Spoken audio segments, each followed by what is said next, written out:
Okay, this is another video in the series of videos about structuring the financing section of a project finance model. Now, I am trying to accomplish two different things in this video, and I might get a little confused, and I'll probably be babbling on and being a little bit dense in explaining some of this stuff. The first thing I want to do is to explain to you that if you put different debt approaches in, maybe you'd like to just fix the amount of debt. Maybe you would like to put a debt to capital ratio in. Maybe you'd like to put a minimum DSCR method in to fix the debt. So we have three different approaches to fix that, to determine the debt. Two of them are defined by a term sheet. The debt to capital method, that's where we kind of put a little bit of an input for the debt to capital method here, and then we have a DSCR for a P50 case, a DSCR for a P99 case, a DSCR for a P90 case. How do we come up with the final debt size? And how do we how do we compute the sculpting, or yes, how do we compute our multiple sculpting method with the debt IRR and the capturing debt issue and all of that stuff I had just talked to you about? How do we do all of that with different debt techniques? And it turns out it's not as complicated as you might think. I got stuck with it at first, of course, but basically, you have to just take the fixed amount of debt, compare it to a present value of a CFADS, and use the debt IRR. This is the big deal. To use the debt IRR, you get a LLCR that you can use to do all the sculpting. Now, there's a caveat and something that's bothering me just a little bit. I said I used to define sculpting as just holding a constant DSCR. Now, if the minimum DSCR is 1.35, but you're using a 2.63 LLCR, loan life coverage, which is a flat DSCR, whatever, it's this PV of the cash flow divided by PV of the debt service, and you can use it to derive the sculpting. Okay, if the fixed debt here, let's explain it this way. The fixed debt here is, I'm going to put a higher DSCR first. Just trying to explain this. This is all part of an introduction. I'm putting a very high DSCR in. Now, when I put a very, very high DSCR, then the debt size from the DSCR is less than the amount from the debt to capital ratio. And I'm copying this to the fixed amount of debt. And if I use a little switch here that says put the fixed amount of debt, you notice that the LLCR is exactly the same as the DSCR. That's what I'm trying to say. And that's the method of sculpting I used. And I know that you could be saying, okay, I'm going to go back and put this up to 1.35. And you would be exactly right. You could say, okay, now we're going to just sculpt using, we're going to define sculpting as having a cash flow that just mirrors the debt service just mirrors the cash flow, and I'm going to use that with a 1.67. In fact, you could do some interpolation, and I've got a whole system to do that, and I'm trying to integrate all that together with this. But you could say, no, let's put a 1.35 debt to capital, a really small debt to capital, right at the beginning, and then let that let that DSCR, I meant DSCR, not debt to capital, let that increase.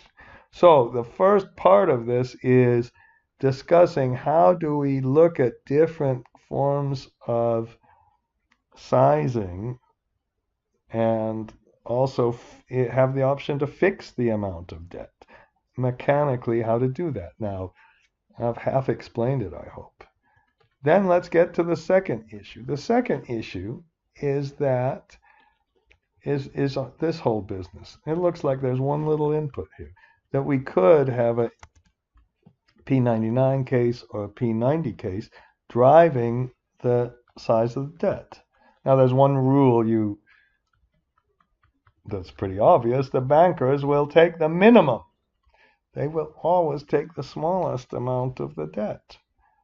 So if we compute it with DSCR and with debt to capital, we might have one scenario based on a P50 and another scenario based on a lower cash flow. And when we put this lower cash flow in here, then now it's the DSCR that's driving the amount of the debt, not the debt to capital.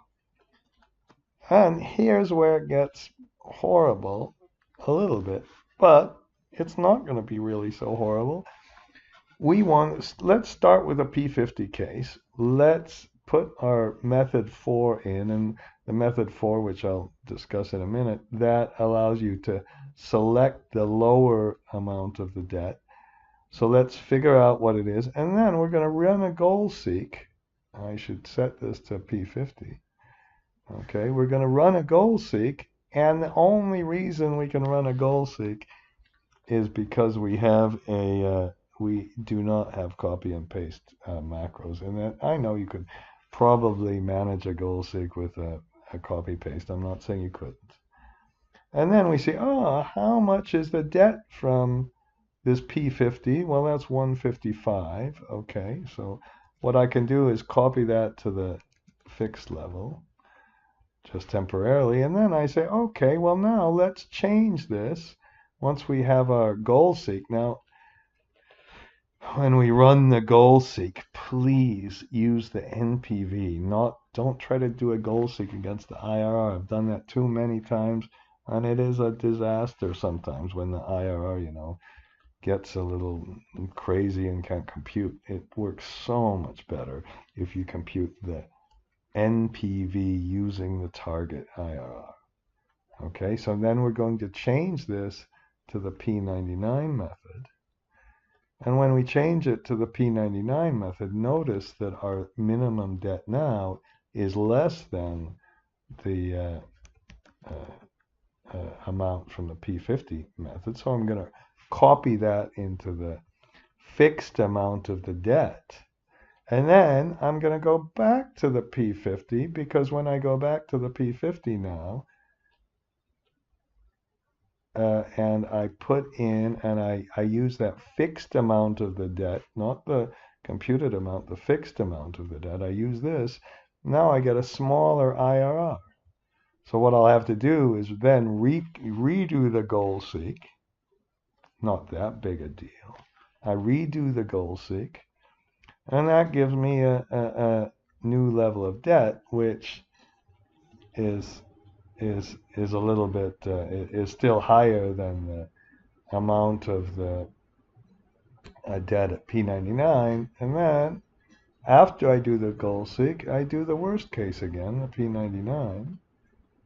Okay, and all I'm doing with this P99 now is copying the new amount of debt. I'll copy it and I'll paste it special as values. And then we go back to the P50 case. Okay, and then we rerun the goal seek. And we're getting close, I hope. Because now, whatever it is. And then I go back to the then I'll switch it back to the method 4, switch it back to the P99. And I'm just going to go around and around until I figure this out. Now, isn't this a pain? To say this is not a pain, it would be crazy.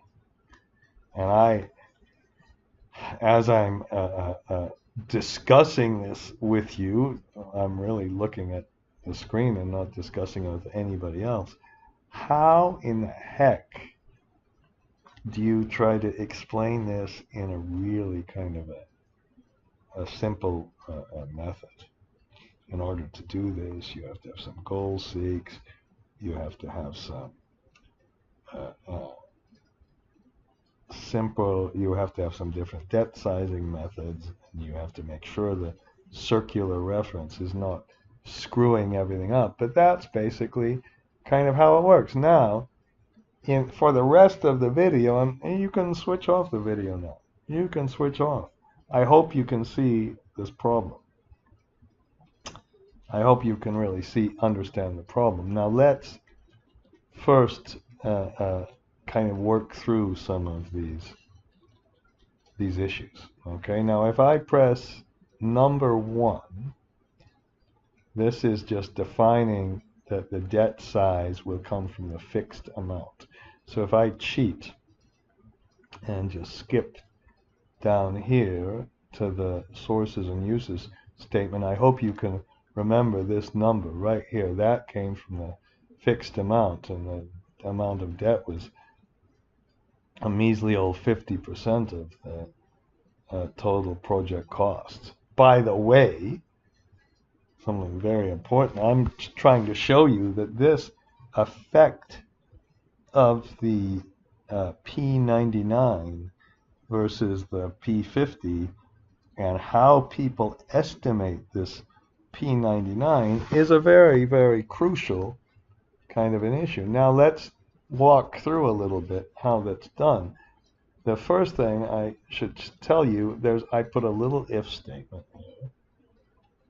And my if statement simply says, well, if the method here, F73, is equal to 1, well then use the fixed amount, otherwise use the minimum debt size. I suppose I should put it back to P50.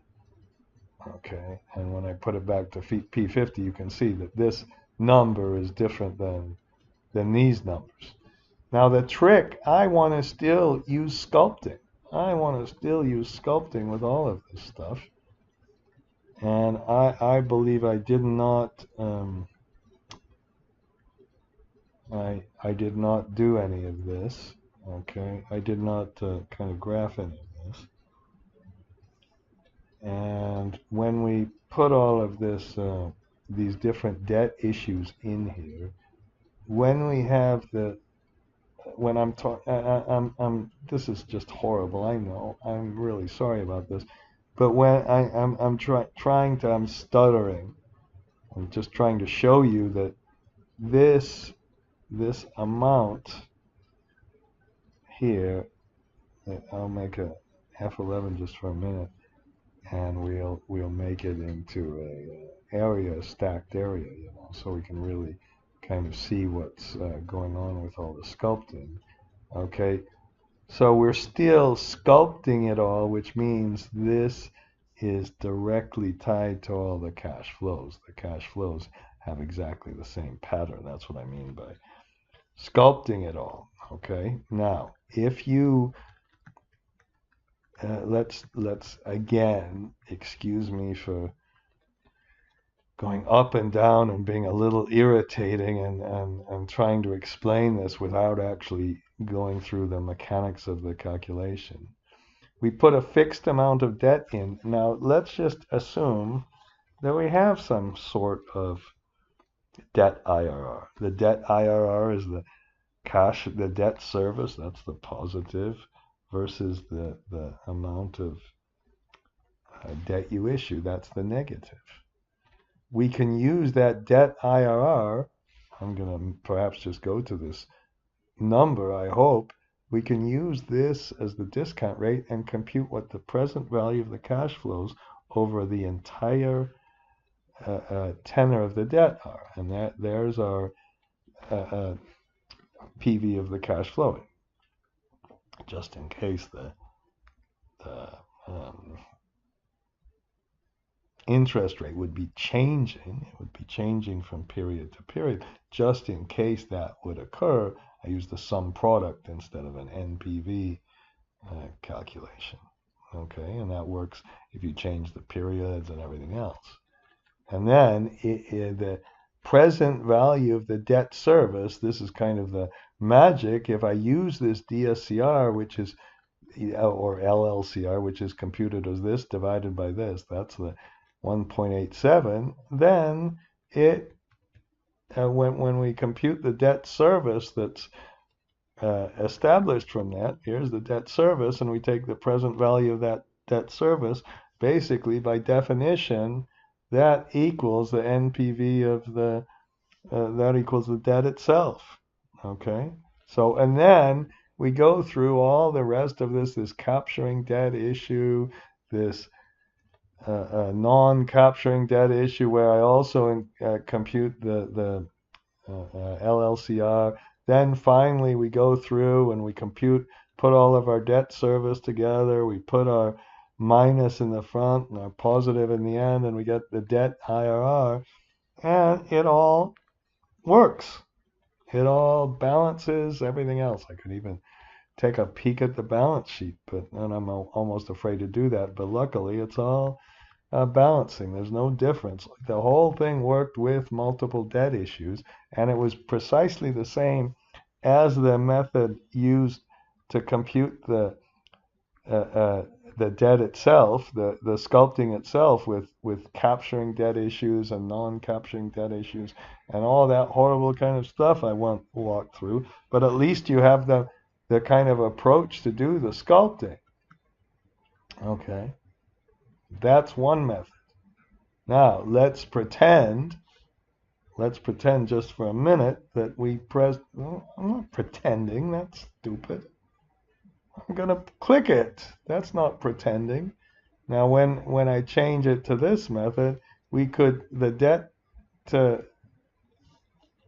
the debt size could be set based on 80%, or could be from the 1.35. In this case, 1.35 gives you a lower number, I suppose, because we lowered the price. You know, if I increase the price here, then this should be changing, and now the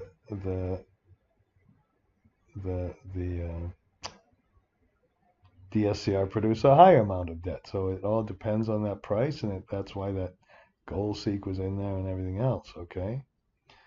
All right. Now, in this case, I said, well, let's take the minimum of these two as our debt size, and then we test it versus this kind of debt method of 4, and we select this. Now, let's make a scenario where we have the debt size comes from the debt to capital, and let's put the amount of debt up a little bit. Now, I hope you're. Yeah, you might be saying, oh, this is all unrealistic. This is some kind of academic bullshit exercise. But it's not. You have to compute P50 and P90, and you have different constraints. Those are very real. Those are from term sheets. And then what is actually in place depends on the IRR you're actually earning. If you get at some monstrous IRR like this, well, then the debt to capital is driving it. If you get some much lower IRR, the debt to the DSCR drives. It's one of the basic kind of things that absolutely everybody in project finance really should understand, and then to implement it is a little tricky. So right now, this is the debt size, and it's almost identical to this. We have the total debt. LLCR is equal to the PV of the cash flows over the tenor of the debt divided by the debt itself. So we go backwards.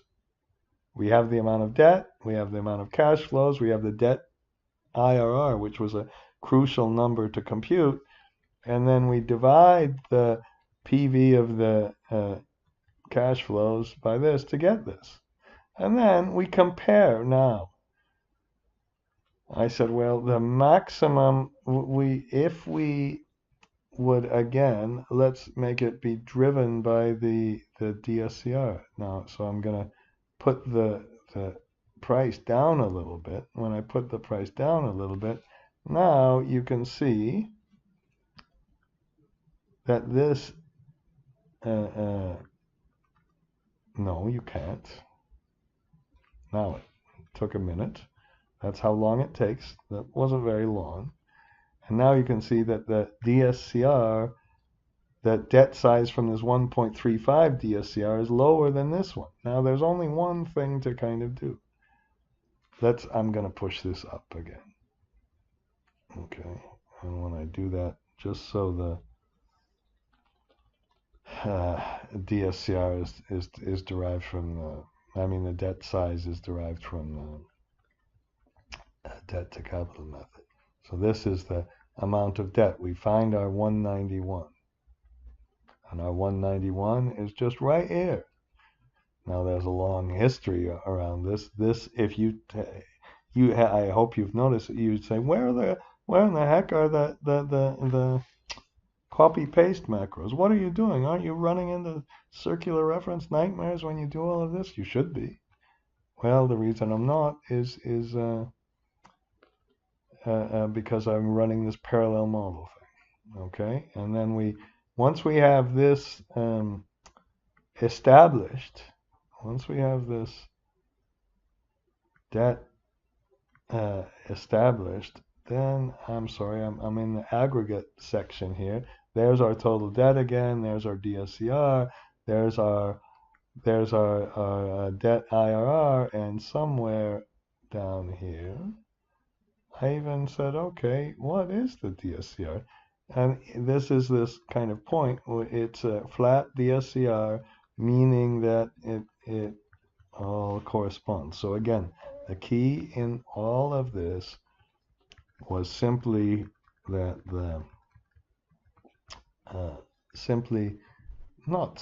but the key is to compute the debt to capital, the LLCR that you're going to use for sculpting. Now there's one other thing. There's one other kind of key thing. In this case, well, I'm using 1.49, but I've got to still remember this debt issue that comes from the 1.35. I can't forget this. I need this to test out what the minimum is. So you still need to make a separate aggregate debt issue. You have to make a separate whole little thing here. And when you make this separate calculation, you use the original fixed DSCR and figure out what the net present value would be using the DSCR approach, because you need that still to determine whether the DSCR or the debt to capital gives you the minimum. Okay? Now, we're at 22 minutes. Not that bad. Now, let's do the kind of last piece. And in this last piece, which is really what I've been aiming to get at now for a while, we need to first set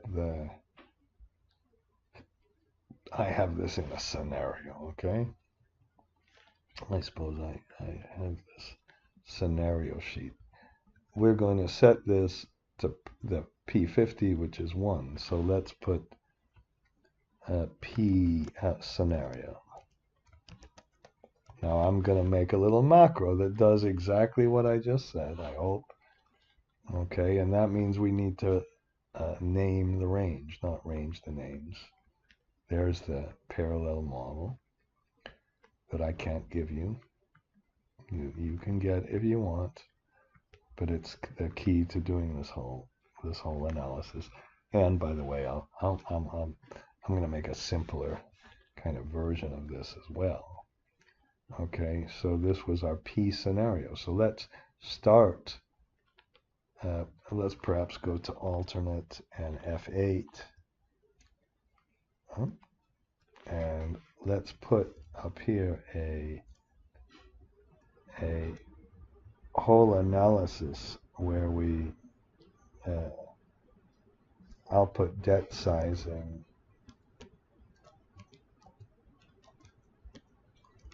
and tariff. Okay, and let's create this little thing. All right. right? And perhaps for once I did this. I didn't.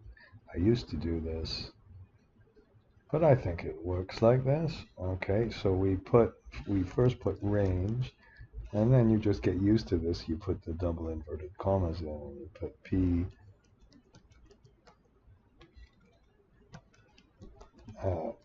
is equal to 1. We're setting, and perhaps it would be a really good idea to even put a little comment here.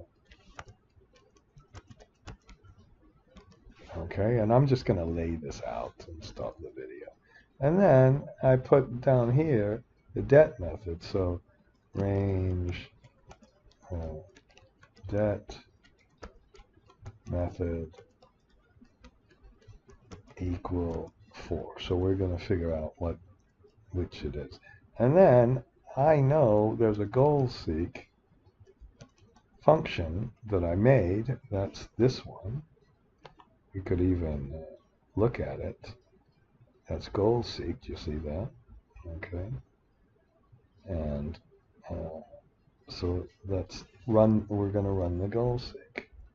And then we're going to put, how about I'll put det size. That's just a variable in Excel equals range. And this time we'll take the computed det. Okay.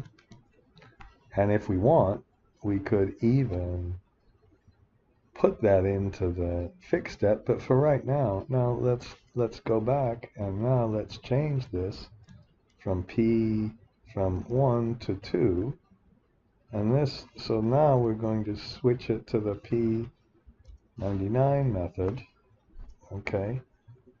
And then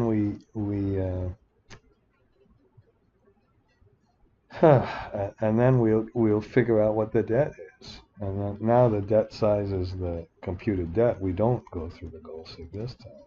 And then we can put range and simply put the fixed det equal to the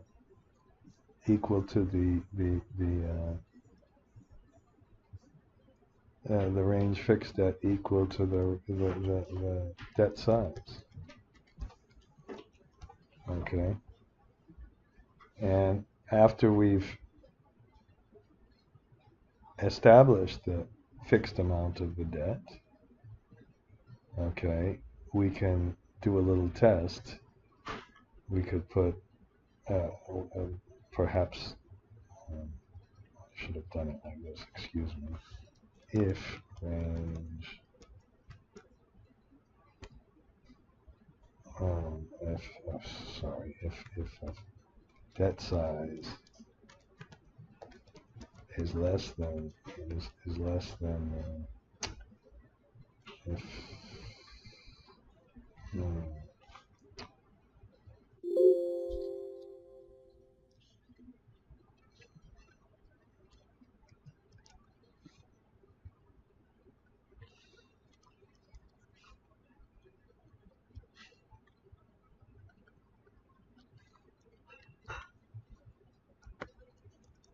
notice that what I did just a minute ago, I put in whether it's P50 or P99. So if det size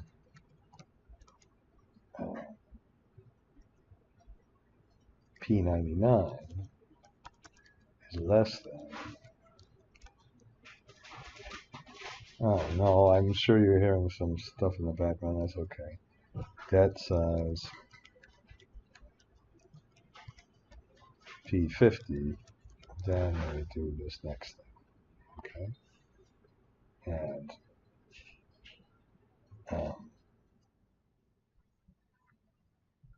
okay, I'm gonna pause the video and just finish this up and show you the final result. Okay, so here we are. Here's the kind of final version. We again set the scenario for the P50 case, run a goal seek, size the det, and then we start with the P99 case. So I reset the debt to automatic. I run a P99 case, figure out what the debt size is going to be, and as long as the debt size in the P99 case is less than the P50 case, that's what we define as the debt size. Okay, and then we switch back to the P50 case, see what's set the debt method to the fixed, set it to the fixed method. Okay, and then we run the goal seek once again, set the debt back to the method 4 just to make sure that for some reason we don't have a lower amount of debt in the P50 case than the P90 case, and then we go around again, and the fixed debt better be equal to the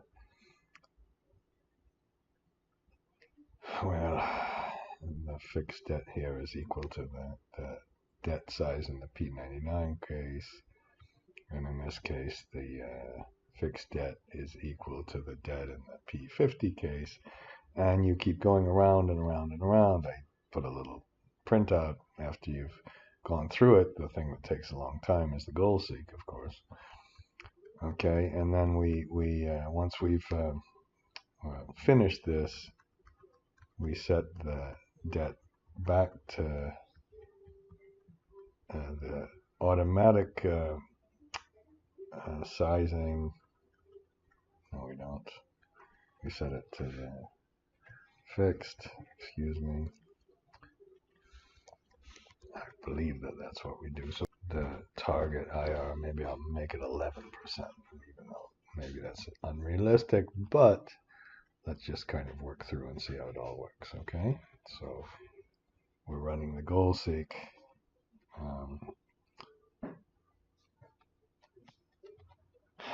Finally, come on, let's get there.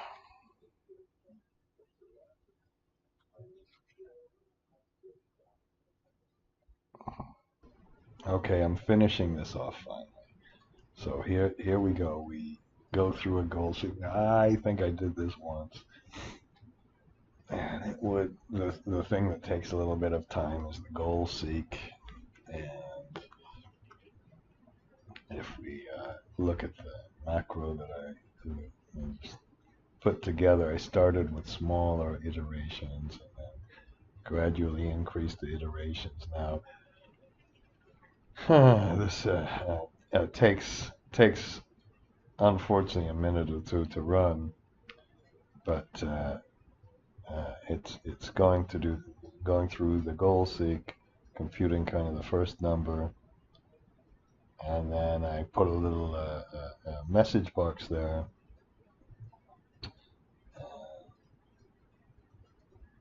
We get our first goal seek.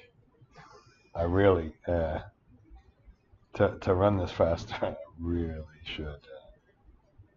Maybe I'll do that at another time. I'll make a much faster goal seek that you don't have to converge exactly, and then you can just a few kind of iterations. You do a slope and an intercept method, but enough.